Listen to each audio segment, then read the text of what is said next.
All right. Good afternoon. My name is Michelle Oza. I am the Social and Health Disparities Senior Coordinator for the Louisiana Campaign for Tobacco-Free Living, which is a program of the Louisiana Public Health Institute and the Louisiana Cancer Research Center.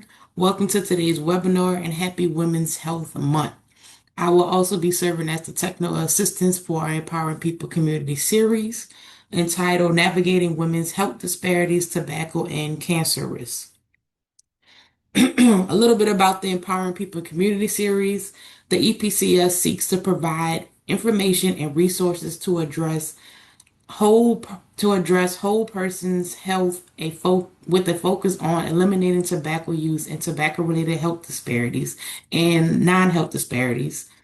The series' mission is to equitably bring health education, resources, and hope to people, populations, and communities in Louisiana. Today's learning objectives for today's webinar are that attendees will gain actionable strategies for prioritizing prevention care, increasing cessation program utilization, and advocating for smoke-free policies. Review data specific to cancer incident and mortality trends among Louisiana women. Identify critical gaps in health equity. And lastly, understanding the psychological relationship between the use of tobacco products and accelerating cancer progression in women. I will now introduce our moderator for today, Ms. Fiamela Bradley. Fiamela Bradley works as the Northwest Louisiana Regional Manager for the Louisiana Campaign for Tobacco-Free Living, a program at the Louisiana Public Health Institute and the Louisiana Cancer Research Center. Fiamela has over 2 decades of experience in the field of tobacco control, policy, and advocacy, coalition building, and has over 3 decades of working with nonprofit organizations and marginalized communities. She is passionate about advocating on behalf of the underserved, disenfranchised, and improving access to services and building community capacity. One of Fiamela's career's highlight is the passing of over half a dozen comprehensive smoke-free ordinances throughout Northwest Louisiana. She also works closely with communities to ensure that their hidden gems and unique stories are captured, shared, and used to inspire other communities to action. Now we have Ms. Fiamela Bradley moderate the rest of our webinar. Thank you, Michelle. Well, welcome everyone. And again, happy Women's Health Month. I am so excited about today's topic, navigating women's health disparities, tobacco, and cancer risk. While public health and other health domains rely on data and evidence-based approaches to employ education, health, and wellness strategies for clinical and community settings, it is helpful to understand the who, what, when, where, and the why. When examining data, who does this, who do these numbers and percentages represent? What does how a person lives matter? Why is race a factor? How can knowing this information make a difference? What does any of this have to do with me, my loved ones, or my community? Or what about even overall women's health? Today, we will explore data from the Louisiana Tumor Registry, which reveals that Louisiana's incidence rates for tobacco-related and HPV-related cancers are significantly higher than national averages across race and sex groups. These discoveries significantly impact our local communities. That means it affects you and it affects me. While data can sometimes be challenging to translate, we will also discuss relatable experiences and ways to help drive the point home.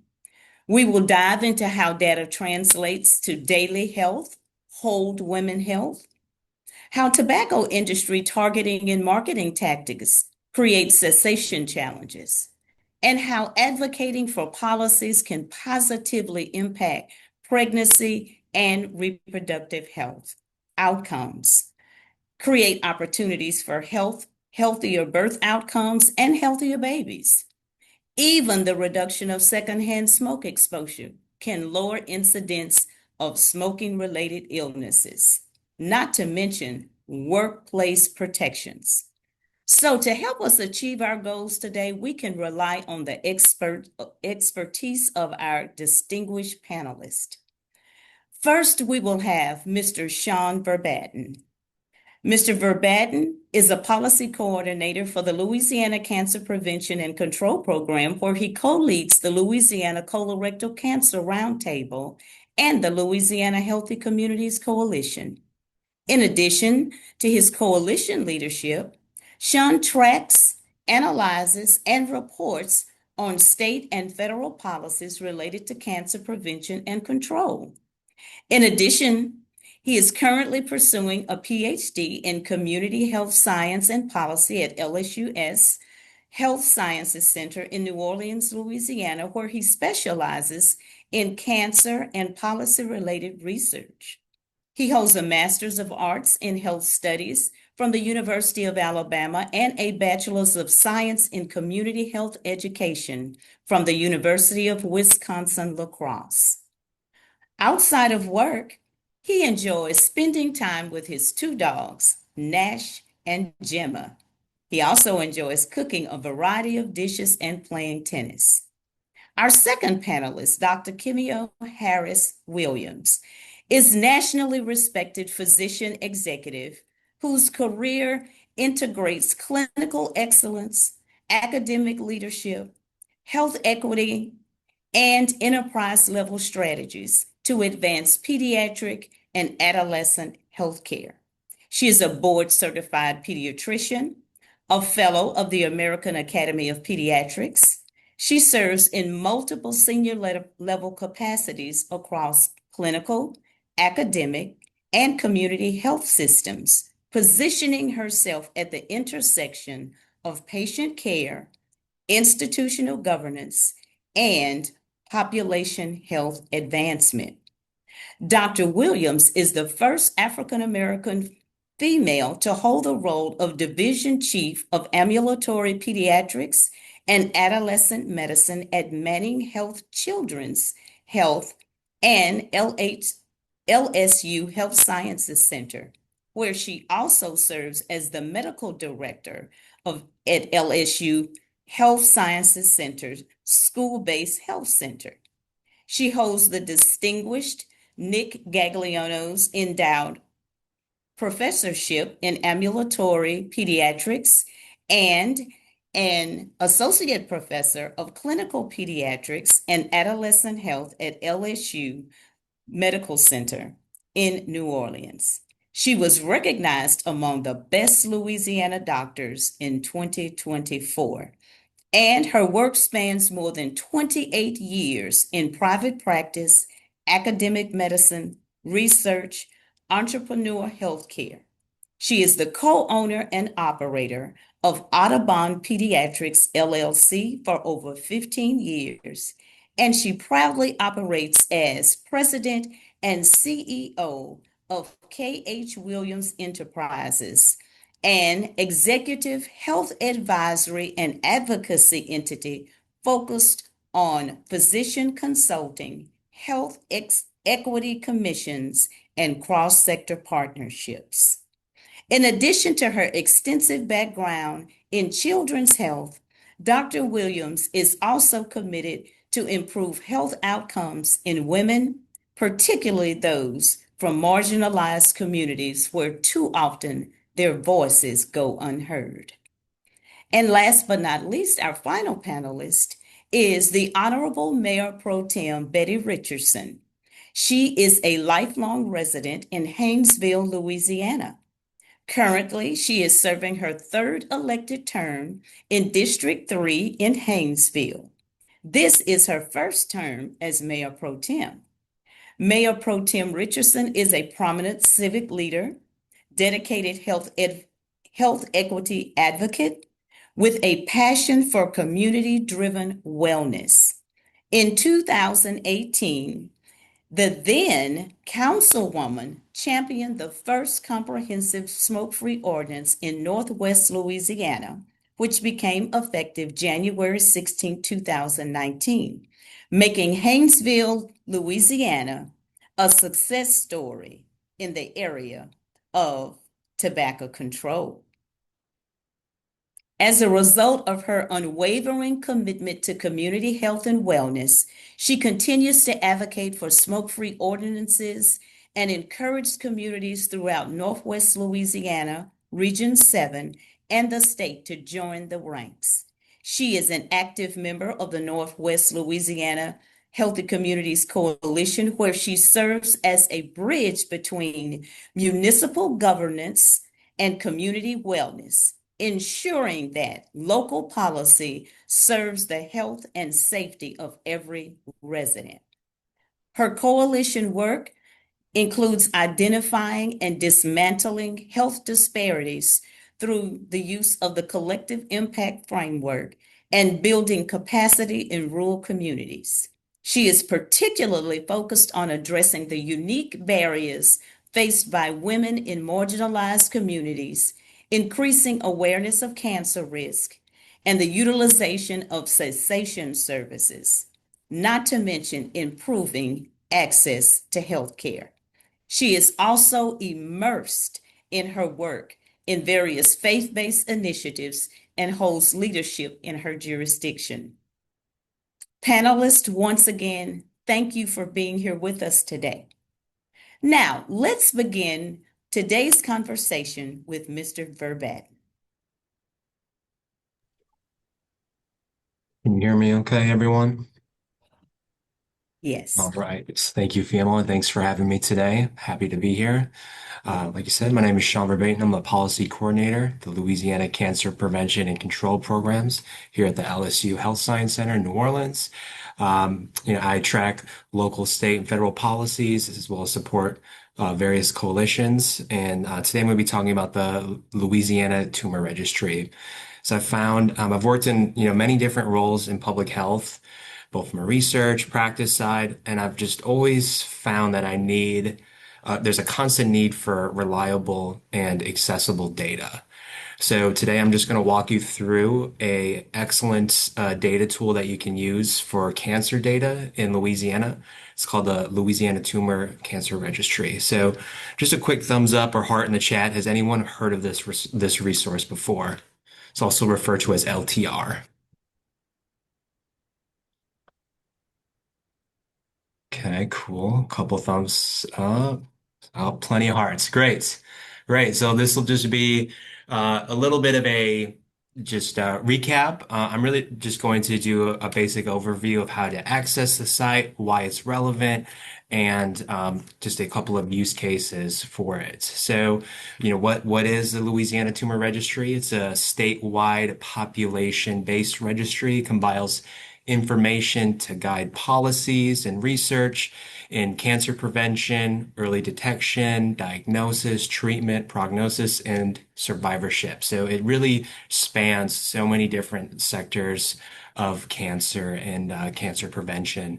So the LTR data can help reduce the state's burden and disparities and can improve the quality of life for all cancer patients. So basically, just in short, any healthcare facility or provider diagnosing or treating cancers in the patients report to this registry. This data is compiled and put together in many accessible and easy to use charts that you can use in public health practice, such as if you're writing a grant application and you need specific data to your parish or even your city, if you need to communicate with a policymaker about, justification for public health funding or to relay accurate tested data, as well as just communicating to the public the need and the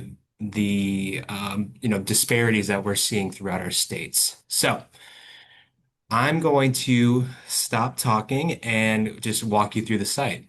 So I'm going to share this screen. Can y'all see my screen okay?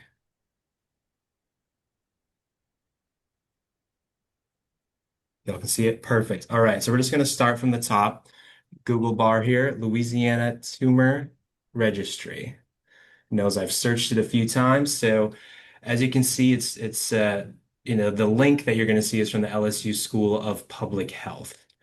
So we click on the link here, and there's a lot of great advice, a lot of great resources, background on what the registry is, how it's reported, links, contact resources. But what we're going to focus on today is this Louisiana interactive map. So this gives us four different sets of maps that communicate cancer prevalence. It looks into race, gender. It gives a breakdown by parish. It splices the data up in so many different and effective ways. And just know that each tool here just shows different you can pull different data from each source. This shows associations, this shows cancer zones, so it blends multiple parishes together. The Cancer in Focus shows incidence rates, as well as social determinant of health factors as well. So just know that when you see all four of these graphs, you can pull different bits of data from each. So I'm going to click here on the cancer data visualization. And again, with data, there's a lot to look at, but really it does a great job just simply communicating what's happening in our state. If you're seeing this, so cancer incidents from 2018 to 2022, and then it shows our case rate, the number of cases per year, the most common. And then this black line here is the US average. So we can see, prostate, breast cancer, lung. So this when you see this black line, just know that that's the US average. And then this communicates the Louisiana rates and where we rank within the US. So what Fiona mentioned earlier, we're much higher than a lot of the US average rates. Over here, you see the breakdown per parish. And when you see a dark purple, just know that that's the highest rate, as where a dark yellow is the lowest rate. So we're seeing, and this is just speaking for all cancer incidents throughout Louisiana. You can break it down by incidence, mortality, female, male, black, and white. So we'll start female. And then as you can see how the graph can change a little bit, right? We're seeing for cancer incidence rates for women in Louisiana, you're seeing a which is which you might be aware of on the call is a higher prevalence rate in more rural parishes. And then this was interesting to me as well too, seeing the cancer incident rates from 1990 to 2022 when we first started the tumor registry. The incident rates has kind of stayed the same, right? Where we're seeing a dip during the COVID pandemic, but it's stayed the same and maybe even increased a little bit from 419 per 100,000 women to from 379. Could be reflective of more improvement in surveillance, but just something to note that the incidence rates have we've stayed fairly uh, constant the last 30 years. And then there's a little line here, and that shows the US average as well. And then we can break it down by race. Black females here, and then it just shows a breakdown. You can just further concentrate the data in certain ways to fit your needs or questions, applications, research study, things like that. Any questions so far? Okay, great. I mean, and this is something that I could talk about for hours. So, let me know when I'm coming up on time. But uh, just know that you can look at different types of cancer. So we were looking at incidence rates of all cancers. You can break it down to, plus we can do lung cancer by, as here and then see out of we're seeing a decrease in incidence, but still higher than the US average. You can see a lung cancer breakdown by age group, and then you can see by race, or black female, black male, white female, and white male. And then and keep going here. This was I found interesting as well. You can do incidence rates and map it out by your parish and then how you take place in that region and as well as statewide. So if you look at Acadia Parish for incidence rates of cancer, it is, and this shows where does it compare to other parishes. So you can see here that Acadia Parish is higher than the regional average in the Acadiana region, and then the state average. So this is showing in this cluster graph here that it is Acadia Parish has not only a higher rate than its region, but also its state as well. And then you can see this dot here with Iberville Parish being at 596 per. That'd be the highest cancer incident rate within the state. So really just a lot of ways to look at the data and communicate a lot of interventions and good ideas. Another interesting thing you can do here is look at the industrial corridor, which is popularly known as Cancer Alley. So you can compare it to that region as well as your other statewide regions. So so many different ways to communicate the data. And there's just one more graph too that I wanted to discuss. This is the cancer in focus. And let's see if I already have it loaded here. Perfect. I already have it loaded here. But just knowing that this graph really gives you a lot of different socio-demographics. You can look at housing, you can look at uninsured rate. You can break it down by cancer mortality, which we looked at the last graph, but just knowing that there's these socio-demographics, there's housing and transportation, there's disparities, looking at Black population living below poverty. You can look at the social vulnerability index. So just know that the last graph we talked about the actual cancer incident rates, but also you can use the cancer in focus to find more the social determinants of health and how it compares. Okay, any other questions? I know we have a lot to get through today, but that was just a brief introduction of the tool. I will leave my email in the chat. If you have any questions on how to access this tool, I'll stop sharing my screen. And I just wanted to bring a quick example of how we use this tool at LCP. We had a grant that was looking for cancer rates and within for colorectal screening, and we use this tool just to communicate cancer incident mortality breakdown within Orleans, Jefferson, and St. Bernard Parish. And it really just allowed our application to be tailored to our needs. And it really just helped the grant application pop. So again, thanks again for your time. I'm leaving my email in the chat if you have any questions about this resource. If you forget how to access it, or if you have any questions, I'd be happy to answer and assist. Thank you. Thank you so much, Mr. Verbatten. I really appreciate how you took us to the tool and really showed us how to navigate it and all of the various components, all the information, and how it can not just be used in a clinical setting, but you did mention the fact that you can utilize that information to create a very impressive grant proposal as well. And so thank you again for walking us through and showing us how we can utilize and access that very important information. Our next panelist will be Dr. Williams. Dr. Williams, the data is very clear. So as we move beyond statistics to understand the whole woman, especially when it comes to health perspectives, share with us your professional insight on the equity gaps and why Black women face higher mortality rates.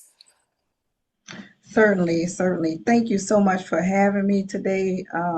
I appreciate the invitation and to talk about this very important topic. It's um, it's so important to bring awareness, and I appreciate Sean's tutorial on using the Louisiana Tumor Registry because there's so much information there, and it's so valuable for uh, improving health outcomes. So thank you so much.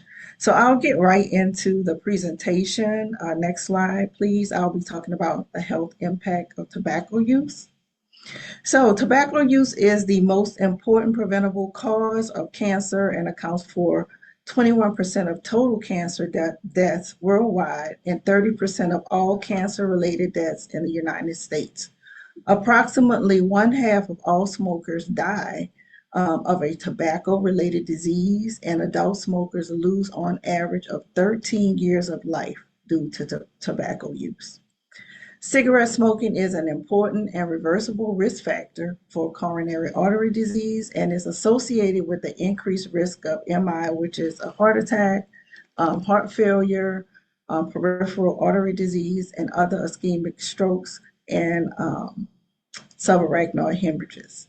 Individuals with established coronary vascular disease who continue to smoke have an increased risk of disease progression and recurrent MIs and death. Cardiovascular risk of cigarette smoking appears even at very low doses and increase with increasing duration of smoking and daily tobacco consumption. Smoking is the strongest risk factor for lung cancer, increasing the risk 10 to 20-fold, and is also impacted as a causative factor of leukemia as well as other cancers of the oral cavity, nasal cavity, paranasal sinuses, esophagus, pancreas, liver, stomach, cervix, kidney, large bowel, and bladder. So as you can see, uh, smoking is a risk factor for all of these. And it's suggested that smoking is also associated with an increased incidence of breast cancer and prostate cancer, particularly in the African American community. Tobacco accounts for multiple stages of carcinogenesis, and it delivers carcinogens directly to tissues. It causes irritation and inflammation and interferes with the body's natural protective barriers. The dangers of tobacco are most commonly associated with cigarette smoking, but can also occur with cigars, pipes, smokeless tobacco, and exposure to environmental secondhand tobacco smoke. Next slide. Let's talk a little bit about the incidence and the mortality as it relates to the epidemiology. Um, Particularly as it relates to cervical cancer. In 2022, cervical cancer accounted for an estimated over 660,000 new cases and over 340,000 deaths worldwide. And it was the fourth most common cancer in females worldwide. 84% of cervical cancer cases were from resource limited regions. In females in resource limited countries, cervical cancer was the second most common type of cancer and the third most common cause of cancer mortality. Understanding the global and domestic burden is essential for targeted prevention and intervention strategies. In the US, approximately 13,490 new cases of invasive cervical cancer and 4,200 cancer-related deaths occur each year. Cervical cancer is the third most common diagnosis and cause of death among gynecological cancers in the United States. In Louisiana, close to home, Louisiana has one of the highest cervical cancer burdens in the United States, ranking seventh for both death and new cases, with roughly 250 to 230 diagnoses and 80 deaths annually. The incidence rate is roughly 8.9 per 100,000, which is higher than the national average. And in non-Hispanic Black women experience higher rates over the national average at 10.5%, at 10.5 per 100,000. And this is in Louisiana. Next slide. The two major histologic types of cervical cancer are adenocarcinoma and squamous cell carcinoma. Cigarette smoking is associated with an increased risk of squamous cell carcinoma. And one study stated that smoking increased the risk of squamous cell carcinoma of the cervix by approximately 50%. Now, it's well known that the prevalence of HPV or human papillomavirus infection is a strong epidemiologic factor associated with the neoplasia and cancer of the cervix, and is considered to be necessary for the development of the disease, but it's not sufficient. There are other exogenous and indigenous factors that are associated with the HPV infection that influence cancer development. And one of those environmental factors is tobacco smoking. There are some molecular mechanisms that have been suggested as to why smoking may contribute to cervical carcinogenesis. One involves the direct exposure to the DNA of the cervical endometrial cells, that exposure to nicotine and cotinine, and these exposures can cause the proliferation of the HPV virus to affect those cells. The mucus in the cervix of smokers contains measurable amounts of cigarette constituents and metabolites, and these also play a big role in the development of cervical cancer. So as you can see, these are some mechanisms that increase the chances of developing cervical cancer, and it causes persistent cell proliferation. It causes stimulation of endometrial growth factor. It causes increase in vesicle and micro vessel density. And so all of these things can contribute to developing cervical cancer. Research demonstrates a strong association between tobacco use and squamous cell carcinoma of the cervix, as I've said. Smoking promotes HPV persistence, causes cellular damage, and impairs the immune response, creating conditions that significantly elevate the cancer risk. Next slide.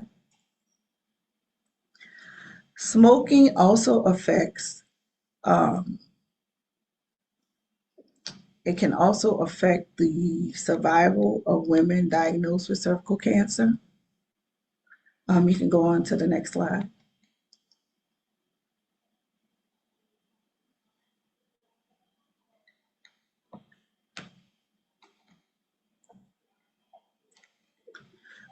Smoking also affects survival among women diagnosed with cervical cancer. Recently,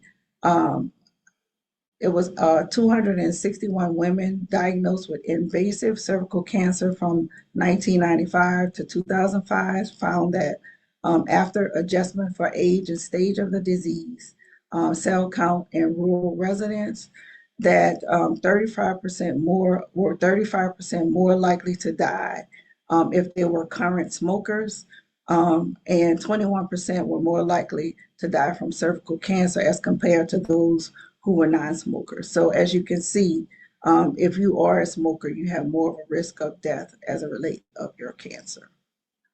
Next slide. So next we're going to talk a little bit about reproductive health and the pathophysiologic effects of smoking on pregnancy. It involves several different mechanisms and how it affects pregnancy and fetal health. And so these mechanisms adversely affect pregnancy outcomes associated with smoking. These outcomes and these mechanisms include impaired fetal oxygenation, altered fetal development, and a toxic exposure. So As it relates to smoking, it causes reduction in oxygen delivery to the placenta, which can affect the development of the fetus. And so that causes a negative impact on pregnancy and the developing fetus. So as you can see, all of these things affect um, pregnancy, and it affects the development of the fetus. There are other chemicals that are involved in smoke, like carbon monoxide and nitrous oxide, that decrease the fetal circulation and diminishes tissue oxygenation, and it also damages the placenta function. So that all leads to poor outcomes as it relates to pregnancy and fetal health. Next slide.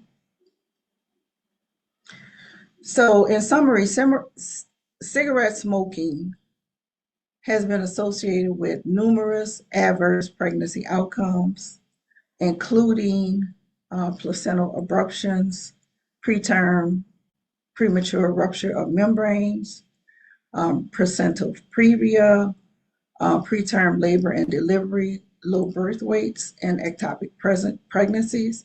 While the pathophysiology is not completely understood, several possible mechanisms related to improved gas exchange, direct toxicity, and sympathetic activation have been proposed as causes for these outcomes.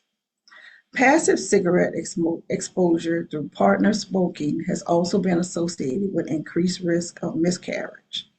And this has been studied and proven in a rural population. Over 5.7 million rural non-smoking women were looked at, and when their partner smoked, there was an increased risk of miscarriage by 17%. So, with all of these negative and adverse effects of tobacco use, let's talk a little bit about prevention.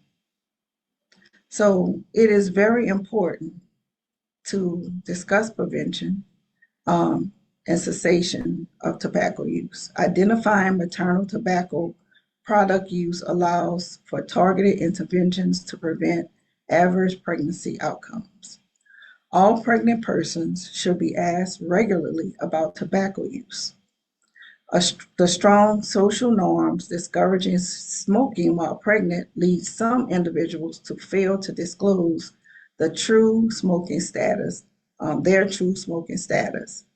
But when it's detected in the urine, then you learn that they are metabolites to prove that they are smoking. So we want to approach this with a caring and a compassionate approach, and provide resources to patients and to our community when they do smoke. We want to talk about the adverse pregnancy outcomes cigarette smoking can cause, as mentioned earlier, and also talk about the impact on the child as it relates to smoking. And just to name a couple of things postnatally that will impact a child as a result of maternal smoking, some things include sudden infant death syndrome, respiratory infections like bronchitis, pneumonia, asthma, otitis media, infantile colic, bronchiolitis, short stature, and also important enough to mention, lower reading and spelling scores, shorter attention span, hyperactivity, childhood obesity, and decreased school performance have all been found in children whose mother smoked during pregnancy. So we also want to highlight as well and talk to families about secondhand smoke, because the secondhand smoke is associated with stillbirth and low birth weights. So tobacco use significantly impacts women's health across the lifespan, increasing risk of cervical cancer, poor treatment outcomes, and adverse pregnancy events. The evidence is clear. Smoking accounts Smoking acts as a powerful cofactor that amplifies HPV-related cervical cancer risk and compromises medical fetal health. And so it is very important, as I stated earlier, for us as healthcare providers and community leaders to discuss with the community about the benefits of quitting smoking. Even from longtime users, there are health benefits for quitting of all ages, and it is so important to do so. It can lead to reduced risk of most tobacco-related diseases and decrease the overall cost of mortality. Preventing smoking. Smoking prevention is one way to decrease these poor outcomes. In addition to those is getting HPV vaccine is another way of preventing cervical cancer outcomes. And next slide. So there are programs and policies that reduce youth. I am a pediatrician, so I work a lot with the youth. So we talk about this with our patients about reducing smoking and facilitating smoke cessation in the youth populations, and that decreases the amount of um, adults smoking cigarettes if you can decrease it in the youth. Um, when they're young. And so there's this Louisiana Act 19 of 2024. We want to make sure that we understand that not just from the level of medical care, but policy and legislation also are huge factors in providing support for tobacco-free living. And so this Act 19 aims to create equity to reduce racial disparities as it relates to maternal health, expand home visits, and help mothers to support them in their aims to quit smoking and their aims to live healthier lives. There is a program, and I'm not sure if you guys are familiar with it, Healthy Mama. It's a program that sends nurses out to the homes of moms to help them transition with their babies and to help them in that transition time. And so I think the Act 19 probably has a lot to do with that program because it actually provides support to mothers when they are recently um, to support them as they recently become a mother. Next slide.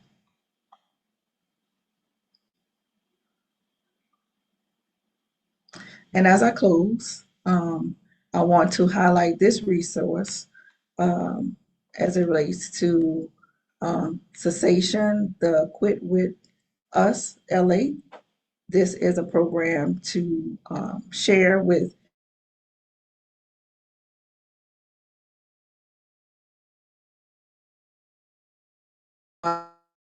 and stop smoking. So thank you for having me. I hope I was able to give some valuable information, and I'll turn it back over to Ms. Bradley. Thank you so much, Dr. Williams, for helping us to understand in layman's terms the negative impacts of smoking and secondhand smoke exposure and how those tobacco products impact the lives of babies, women, and communities. And as we go to the next phase of our webinar today, and also talk about the promotion of cessation and how communities can actively get involved. Now we're going to hear from Mayor Pro Tem Betty Richardson.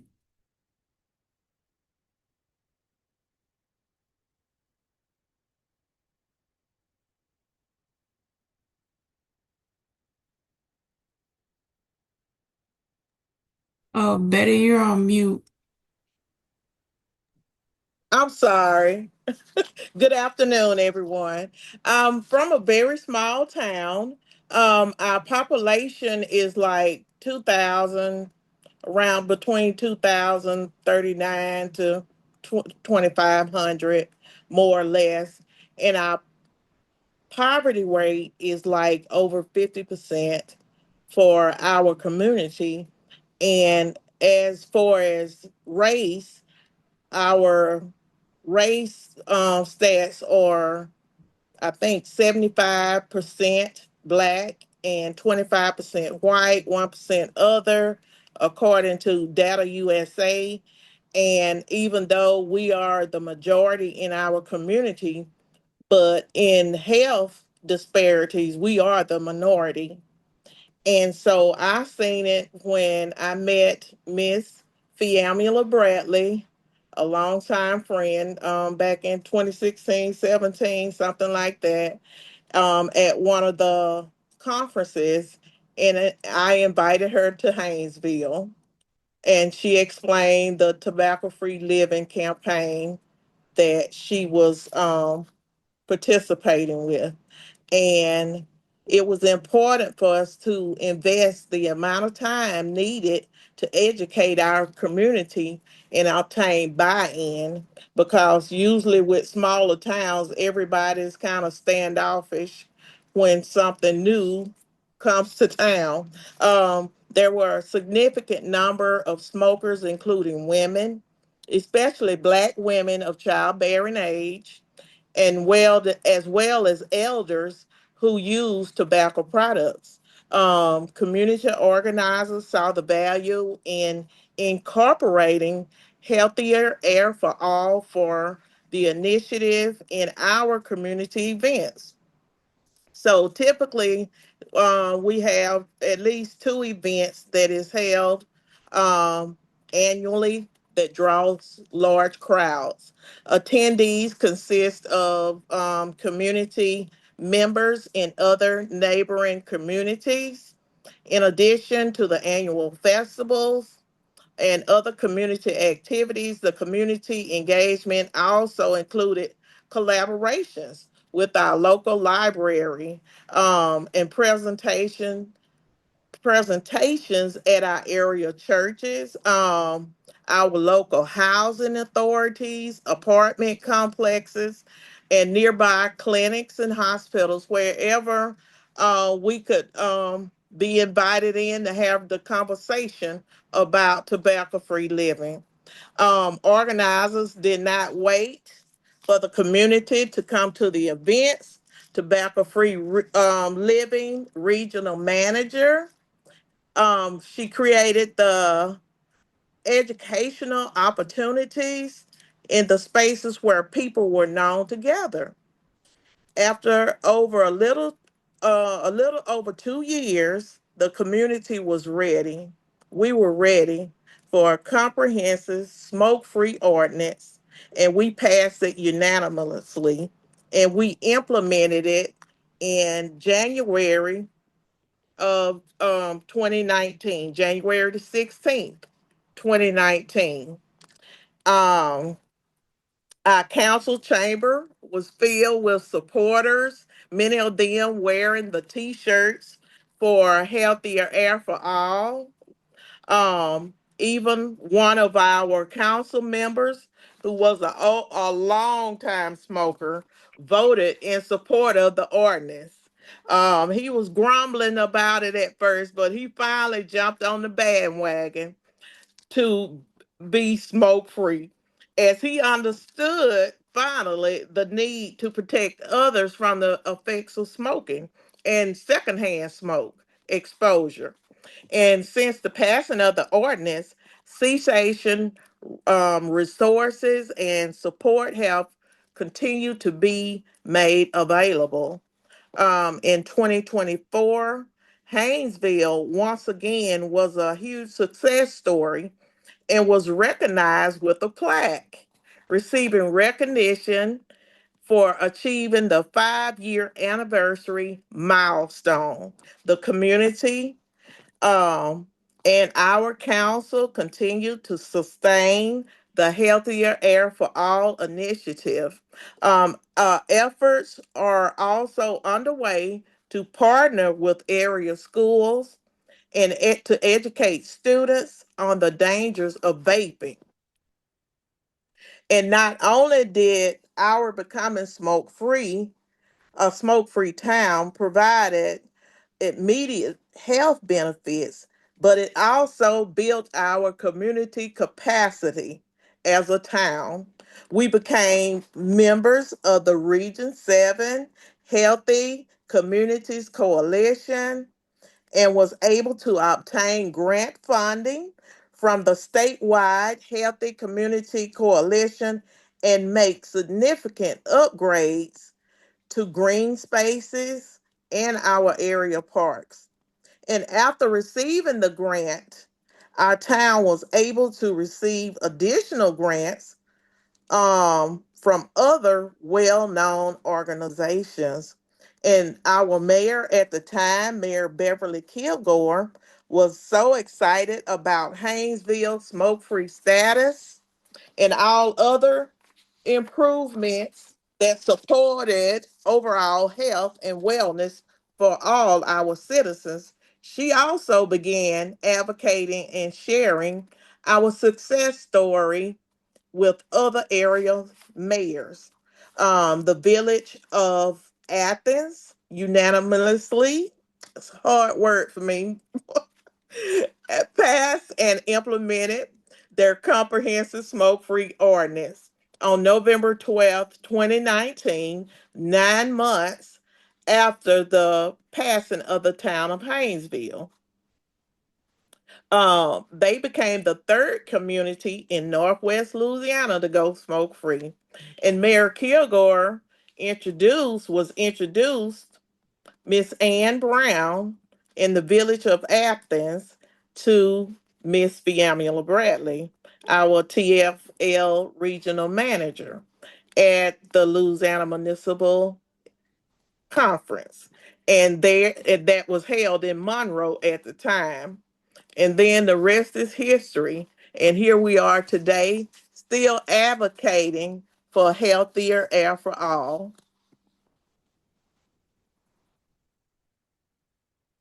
Thank you so much, Mayor Pro Tem. I'm laughing Yes, because I do remember all of that. I remember ye- how the introduction, and two yes, words come to mind: collective impact.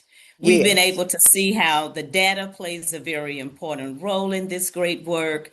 We're able to see how, while from a physician and a clinical standpoint, it is important, but also ground level, to make sure that yes. our communities and those of you who are in positions of leadership work very closely with communities to make sure that everybody works together. I know quickly, I'm going to share a quote. Mayor Chandra Wilson, who is the mayor of Edgefield, the village of Edgefield, this is a quote that she shares. She says, "As leaders, it is our responsibility to make decisions that prioritize public health and quality of life. By passing a smoke-free ordinance, we're sending a clear message that Edgefield, which happens to be recently passed the 39th municipality in the state of Louisiana." She said that the message is clear that Edgefield values clean air, healthy families, and a safe space for everyone to enjoy. So thank you for your Yes. contributions and the work that you do in the community and as a leader. Thank you so much. Mm-hmm. Well, today's discussion led us with data visualization from the Tunemer Registry, an excellent demonstration on how to navigate the tool. We got a chance to hear from a clinical perspective how marginalized women are affected by the ills and the things that the tobacco industry have perpetrated on our communities. We talked about how important cessation is and being able to utilize the tools, especially the free services that are offered by Quit With Us LA, by simply calling 1-800-QUIT NOW. Anyone ages 13 and up can benefit from those cessation services.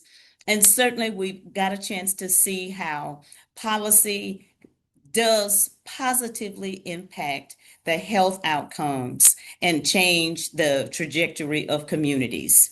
I'll pause for a minute, Michelle. Are there any questions at this time in the chat. Yes. It looks like Sean answered it, but I will just read out the question. We have Sean, how can we design collaborative data sharing processes that empower residents to interpret local findings and translate insights into concrete community-driven actions? Um, and Sean answered that for her in the chat. We have another one that says, Dr. Williams, what routine cancer screenings do women need? I understand age, lifestyle, and healthy. No, I understand age, lifestyle, and health history play a factor.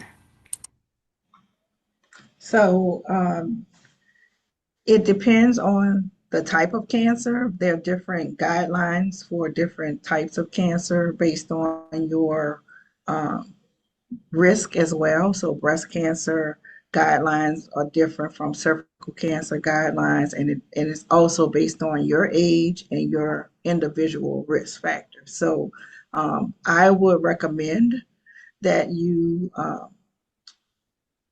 go to your primary care provider because they have your medical history, they have your family history, and they can definitely guide you individually on uh, what's best for you as it relates to screening for yourself individually. All right, thank you, Dr. Williams. The next one says, not a question, but a comment. Medical debt related to a cancer diagnosis is a widespread issue with women disproportionately affected. Research shows that over half of female cancer patients and survivors report carrying cancer-related debt. This financial toxicity frequently forces women to delay essential screenings, skip treatment, or forego necessities like food to cover out-of-pocket medical costs.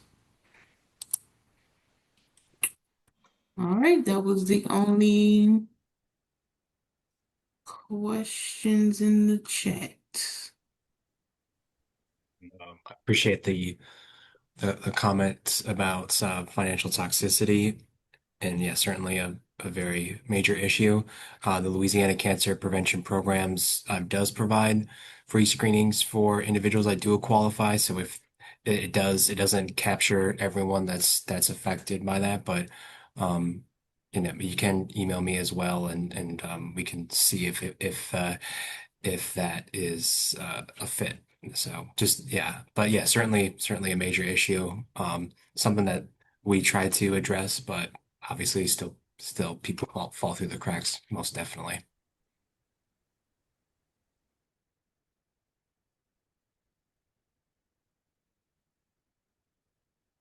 Well, And I thank you would so much for those can I questions. Go ahead. Go ahead, can I Dr. Williams. just a quick comment. I would also add that if you communicate those financial challenges with your providers, there's sometimes programs that the providers are aware of that they can also recommend you for to have those screenings done.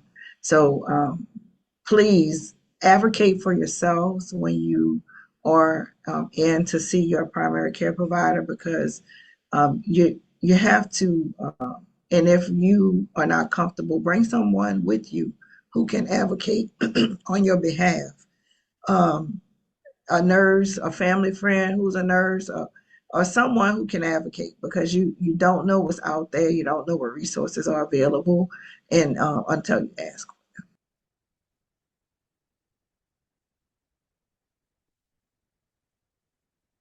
Thank you for sharing that. That's very valuable. We are our own best advocates, so absolutely. Michelle, we'll turn it over to you.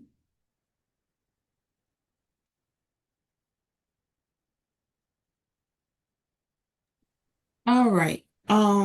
As we wrap up, again, want to thank our speakers today for this very important topic, and thank you everyone for joining today's webinar.